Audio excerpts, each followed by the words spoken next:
নমস্কার বন্ধুরা, পূর্বাস কিচেনে আপনাদের সবাইকে স্বাগত জানাই। বন্ধুরা, আজকে আমি তালের একটি রেসিপি আপনাদের সঙ্গে শেয়ার করব। তাল দিয়ে কিন্তু বিভিন্ন রকমের রেসিপি বানানো যায়। তালের রুটি, পরোটা, বড়া, ভাপা পিঠে, কদম পিঠে, নানা রকম রেসিপি। তার মধ্যে আমি একটি কমন রেসিপি আপনাদের সঙ্গে শেয়ার করছি, তালের মালপোয়া। এই রেসিপিটা কেউ পছন্দ করে না এমন কিন্তু নেই। তো সঠিক পরিমাপ সহ আজকে তালের মালপোয়া রেসিপিটি আপনাদের সঙ্গে শেয়ার করছি। প্রথম থেকে শেষ পর্যন্ত দেখতে থাকুন।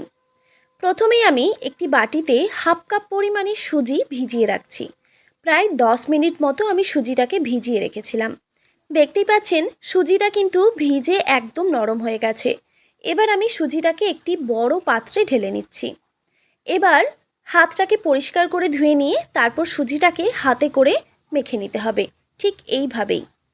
যারা প্রথমবার মালপোয়া বানাবেন, এইভাবে যদি আপনারা বানান দেখবেন একদম পারফেক্ট হবে। সুজিটাকে আমি প্রায় 5 মিনিট মতো এইভাবে মেখে নিয়েছি। দেখতেই পাচ্ছেন একদম ক্রিমের মতো হয়ে গেছে। এবার এই সময় আমি দিয়ে দিচ্ছি 1 কাপ পরিমাণে ময়দা। তারপর দিয়ে দিচ্ছি হাফ কাপ পরিমাণে চালের গুঁড়ো। এরপর স্বাদমতো নুন দিয়ে দিচ্ছি। আর ফ্লেভারের জন্য দিয়ে দিচ্ছি 1 টেবিল চামচ পরিমাণে মৌরি। আর মিষ্টির জন্য দিয়ে দিচ্ছি চিনি। আমি এখানে হাফ কাপ পরিমাণে চিনি ব্যবহার করলাম। এবার এই উপকরণগুলোকে খুব ভালোভাবে মিক্স করে নিতে হবে। বন্ধুরা, মালপোয়া বানানোর জন্য সঠিক মাপটাই কিন্তু জরুরি। যেই মাপগুলো আমি বললাম, এই মাপগুলো দিয়েই যদি আপনারা মালপোয়া বানান দেখবেন একদম সুন্দরভাবে মালপোয়াটা তৈরি হয়ে যাবে। এবার এখানে আমি সব উপকরণগুলো মিক্স করে নিয়ে হাফ কাপ পরিমাণে তালের পাল্প দিয়ে দিচ্ছি, যেটা আমি আগেই গরম করে রেখেছিলাম। গরম করে নিয়ে তারপর ঠান্ডা করে রেখেছিলাম।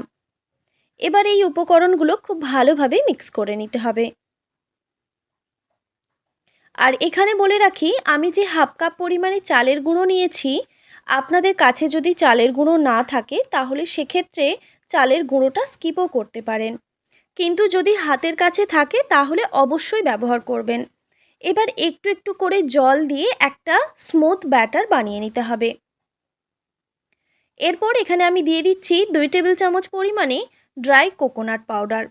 এটা কিন্তু বাজারে আপনারা খুব সহজেই পেয়ে যাবেন। আর যদি না থাকে হাতের কাছে তাহলে আপনারা ফ্রেশ নারকেল কোড়ানো ব্যবহার করতে পারেন।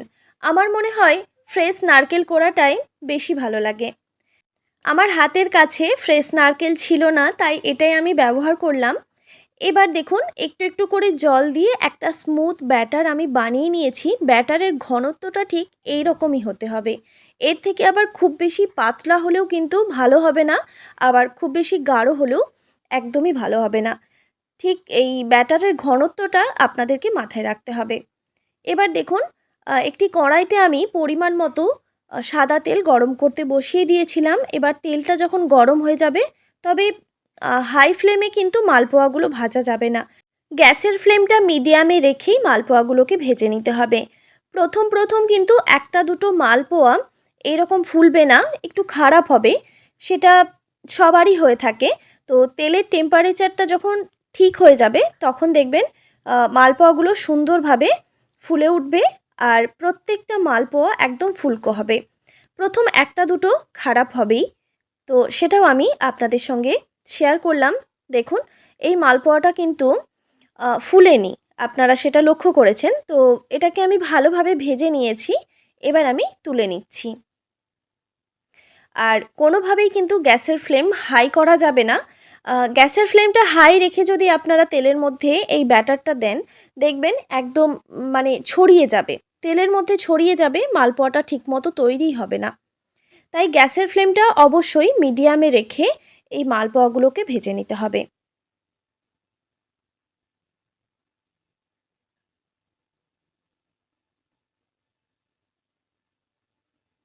দেখতেই পাচ্ছেন যে মালপোয়াগুলো কিন্তু ফুলছে না।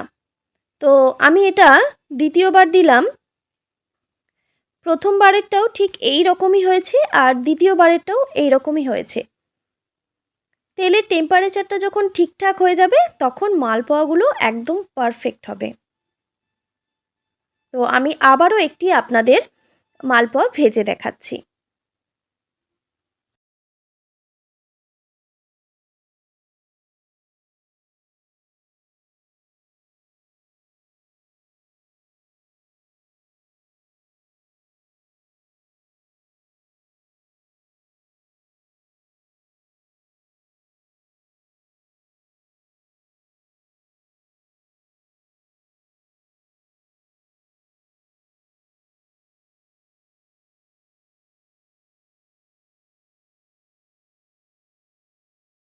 এই মালপোয়াটাও ভাজা হয়ে গেছে, এবার আমি এটাকে তুলে নিচ্ছি তেল থেকে।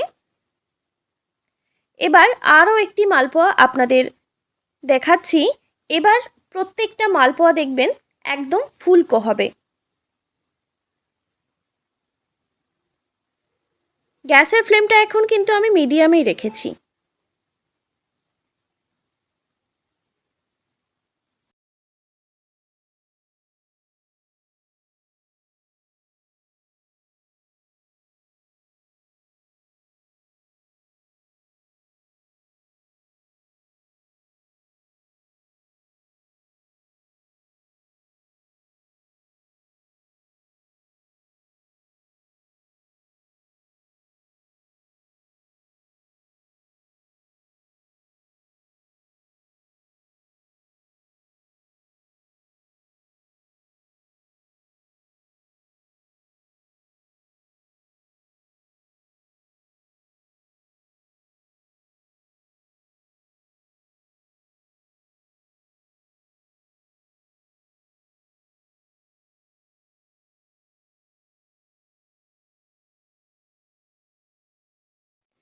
দেখুন বন্ধুরা, এই মালপোয়াটা কিন্তু আগের তুলনায় একটু ঠিক হয়েছে, সুন্দরভাবে ফুলে উঠেছে।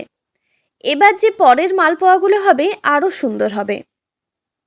মানে প্রথম প্রথম ৩-৪টে মতো খারাপ হবে, তারপর ভালো হবে।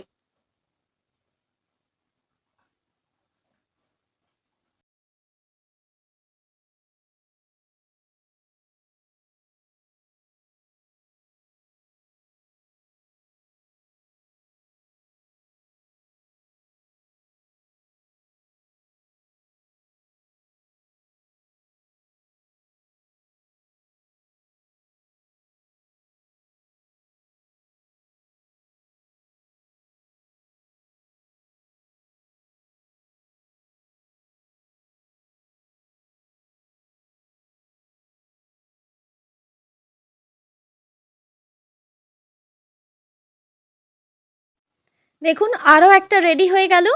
এই একইভাবে আমি সব মালপোয়াগুলোই ভেজে নেব।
একইভাবে আমি সব মালপোয়াগুলো ভেজে নিয়েছি। আপনাদের একটা ভেঙেও দেখাচ্ছি।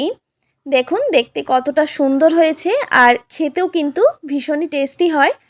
আপনারা হয়তো এই রেসিপির টেস্ট অনেকেই জানেন, তাও আমার কাছে এটা একদম অমৃত লাগে। আমার যে কোনো তালের রেসিপিই কিন্তু খুবই পছন্দের, তো তার মধ্যে এটি একটি। আপনাদের সঙ্গে সেটা আজকে আমি শেয়ার করলাম, তালের মালপোয়া। আশা করি আজকের এই রেসিপি আপনাদের ভালো লেগেছে। ভালো লেগে থাকলে অবশ্যই একটি like, comment, share and subscribe করে দেবেন। আর পাশে থাকা বেল আইকনটিও প্রেস করে দেবেন, তাহলে নিত্য নতুন রান্নার ভিডিওগুলি আপনাদের কাছে পৌঁছবে। আর ফেসবুক থেকে দেখে থাকলে অবশ্যই একটি ফলো করে দেবেন। ভালো থাকবেন, সুস্থ থাকবেন। দেখা হচ্ছে নতুন কোনো রেসিপি নিয়ে। আর এতক্ষণ আমার সঙ্গে থাকার জন্য আপনাদের সবাইকে অনেক ধন্যবাদ।